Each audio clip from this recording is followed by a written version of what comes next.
y'all. If you are a returning viewer, welcome back. If you are new, welcome. My name is Amira, and today I wanted to run down the list of my favorite eyeshadows for spring, or eyeshadow palettes for spring. I did a very similar video for fall. It was, I think, the first video I ever posted on my YouTube channel in September of last year.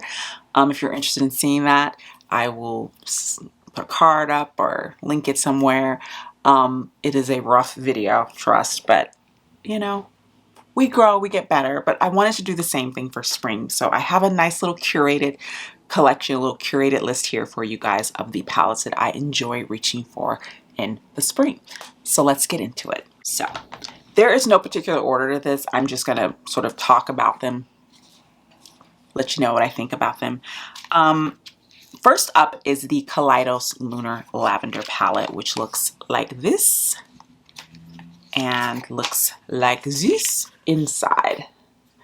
And I talked about this palette recently in a comparison video that I did. I was doing a demo and review of the new Natasha Denona Pastel palette, which I have on my eyes today. And I mentioned this palette and I did swatch a few shades. What I love about this palette is, first of all, the shades, of course, the tones are beautiful. But what I love about it is that it is a very curated color story, and it kind of has everything you need. You know, you've got these beautiful tones and shades here, but then you also have these neutrals that can help you anchor a look if you so choose to do so. I personally don't use a lot of neutrals when I do a pastel-y look, but you can, and I've used these when I've used this palette and they're beautiful. The metallics in this palette are beautiful. Like right now this is looking quite blue, but when you shift it, as you can see here, it looks quite purple. It's just got a beautiful sort of duochrome shift to it, and I just think this is it's a fun palette. It's a really easy palette to use. The Colitis formula is a beautiful formula. I've never had any issues with it. I think it's a pigmented formula while also still being pretty user friendly. So yeah, this is a Lunar Lavender. Can I help you, sir? Come here. Come here. Hi. Now the Colitis Flower Punk palette, which is here. And this one came out, I want to say last year at the end of spring, more towards summer. Hey, baby. And I will show it to you here. And it's such a pretty palette. And what I love about this is that it's such an unusual combo of colors. You know, you've got your traditional sort of springy tones here, but then you've got these really funky, like acidy yellow grungy greens, and I love the combination here. I will say that when I've used this palette, I've mostly used these tones. I have quite a few swampy green palettes, and if you've seen my video of me swatching all of my green shadows, you know that.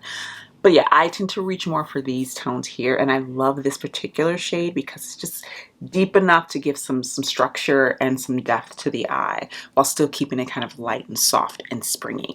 So yes, this is the Colitis Flower Punk palette. Next up, we have the Colourpop Limoncello palette, and I believe this is still available. I don't know for sure, but she looks like this. This is the outside of the packaging. Such a beautiful palette, and this palette came out with their, I think it's like their Limoncello collection that came out last spring, and it's basically all based on sort of like those really beautiful, like Tuscany, Italy colors of like the vibrant blues and the yellow. But what I love about this one is that it's actually such a user-friendly palette. You've got these beautiful neutral tones, but you still got these pops of yellow, this really beautiful cornflower blue that really sort of give you sort of a what I would say a user-friendly but like a everyday palette. Like you could use this palette every day with these neutral tones, and then when you wanted to pump it up, you could throw in that yellow or that yellow metallic, or you can use that blue, but you don't have to, you know what I mean? So it kind of, I feel like this is a very good workhorse multifunctional palette where you get those pops of those really pretty vibrant spring type shades while also getting sort of a neutral palette as well. Next up, I have the Pat McGrath, and I'm gonna try not to blind you guys because I have the reflective packaging, the limited edition packaging, and it's quite reflective. So this is Divine Rose 2, and I recently did a palette mashup where I used Divine Rose 2 along with Give Me Glow's Vintage Rose, and this is what she looks like. Do you want to get down, Baba? Okay, hold on. Okay, he has now left, well, he hasn't left the room, but he's left my arms, and now I'm covered in cat hair. Love that for me. But yes, I think this is just such a fun palette, and this came out towards the end of spring of 2020, end of spring, beginning of summer. And I think this is a great bridge palette. Like, this is a great palette that you can use in the summer, and it's a great palette that you can use in the spring as well, because it has these vibrant pinks, but it also has these soft neutrals, and it's got these vibrant golds. I think it's a really beautiful palette. And again, I want to preface doing these types of videos is I feel like you can use any palette anytime you want. I don't necessarily adhere to that whole idea that, you know, certain palettes are for certain seasons only. I use things as they inspire me, and I choose, you know, and I want to use them, then I use them. If I want to wear a bright red shadow in the winter, I mean in the summer, I'll do that. Or dark blue in the summer, I'll do that. But I will say that I tend to gravitate more towards specific types of aesthetics during the summer or the spring than I do in the fall or winter, if that makes sense. Next up, I have the Natasha Denona Triochrome palette. And this is not a spring palette. It was not released in spring, it was released in fall. And what I like about this palette is I think it can function as both. It can function as a fall winter palette and as a spring summer palette because of these tones. You've got these soft shades that are quite pastel-y, but muted enough that they can function as a fall palette or winter palette if you wanted to, but like soft and light enough that it gives you that really sort of ethereal, ephemeral, pastel-y summer, spring vibe. You know what I mean? And then you have these grungy tones if you want to go there, and you can go there any time of the year you want.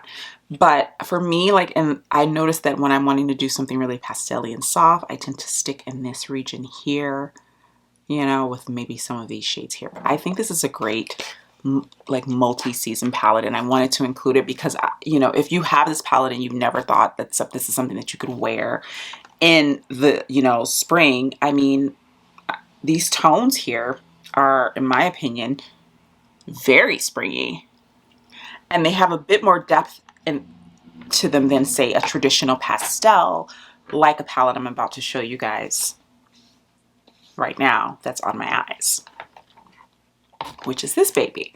And this is the newest baby to my collection. I have it on my eyes now, and this is a spring palette. This is a pastel palette. Like, there's no ifs, ands, or buts about it. Look at that. Beautiful palette. Perfect for spring. You can definitely wear this into summer, but it's just got all of those yummy, yummy pastel brights that you kind of like, you know, at the end of winter, we've been seeing nothing but lots of like deep, dark tones. There's always something so refreshing about spring makeup when all of a sudden you're seeing all these bright, airy shades that just kind of get you really excited for the season. I feel like that's what this palette is. It's just one of those palettes that gets you just really excited for the season. And it's a really great formula. I haven't had this very long at all, but I would still, just based off of my limited use of it, I would still recommend it, and I wanted to add it to this list. I had originally written this list before I'd gotten this palette, but I wanted to throw it in because I think it's a really great springtime option. And it's newer to the market, so if you're looking for something a little more shiny or new, this is a good option. Next up is another pastel palette, and I got this one spring of last year, which is the Give Me Glow Pastel Dreams. I've talked about this on my review of the Natasha Denona pastel palette. This is what this one looks like, and this is just straightforward, guys. This is just like, you want some pastels, you want some really strong metallics. The metallics in this palette are kind of insane, like insane. Look at that. Look at that. So I say, like, if that's the vibe, I mean, look at that yellow. This is a metallic. Look at that. It's insane. And that's sort of the standard for Give Me Glow. Their mattes and their metallics are insanely pigmented. So if you're just looking for a straightforward pastel and also some really great pastel metallics, great option. Love that for this. Or this for that. Yeah, you know what I'm saying. Next up, and finally, I have my Pat McGrath Quad in Fleur Fantasia. This is another one I've mentioned. Look at that. So pretty. It's so pretty. I love this palette. I just recently did my ranking of all of my Pat McGrath quads, and spoiler alert if you haven't seen that video yet or it's not out yet, but this was my number 2, guys. This was my number 2 of all of my quads. This was number 2. That's how much I enjoyed this palette. I just love it. It's a small palette. If you just want to dip your toe into some springy tones, but you just want to keep some, you want to live in your neutral zone, you're happy there, you feel safe and cozy there, but you just want a little something, something, this is a great option. I mean, look at that. You've got 4 tones. They're all, you've got 1 matte, the rest are metallics and satins. This one's more of like a, I would say this is more of a satin. It's in gold, but it's got like an orangey tone, orangey like, let me swatch these for you guys so you can see what I mean.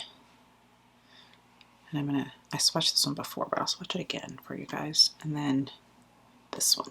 And I'm just swatching the, well, why not? I'll swatch the matte too. Okay. Look at that. It's just a nice curated little pastel palette, you know?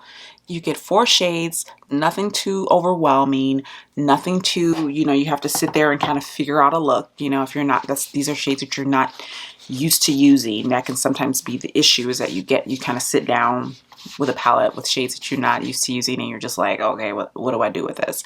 This is a great option. Yeah, I love that little palette, and I love that quad more than I thought I was gonna love it. I kind of bought it on like a let's see, and I actually really enjoy it. I think it's a great quad in general, but a great springtime quad.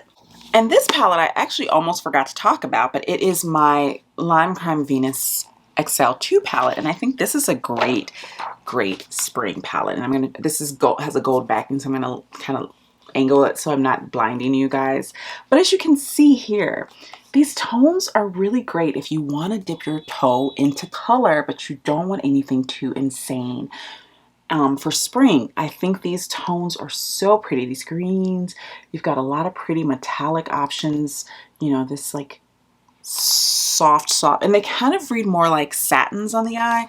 So again, I feel like this palette is a great option for someone who is not looking to go too intense with anything, but really wants to dip their toe into springtime shades. And let me just show you what I mean by these being sort of more satiny than like super high sheen metallic.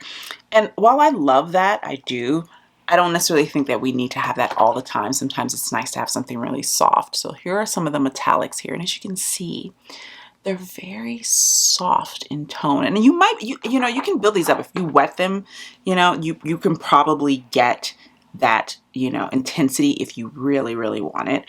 What I like about this palette, again, is sort of similar to what I like about the Triochrome palette, is that I feel like it's a very transitional palette. I think this is a palette that is great for transitional seasons, your springs and your falls, you know?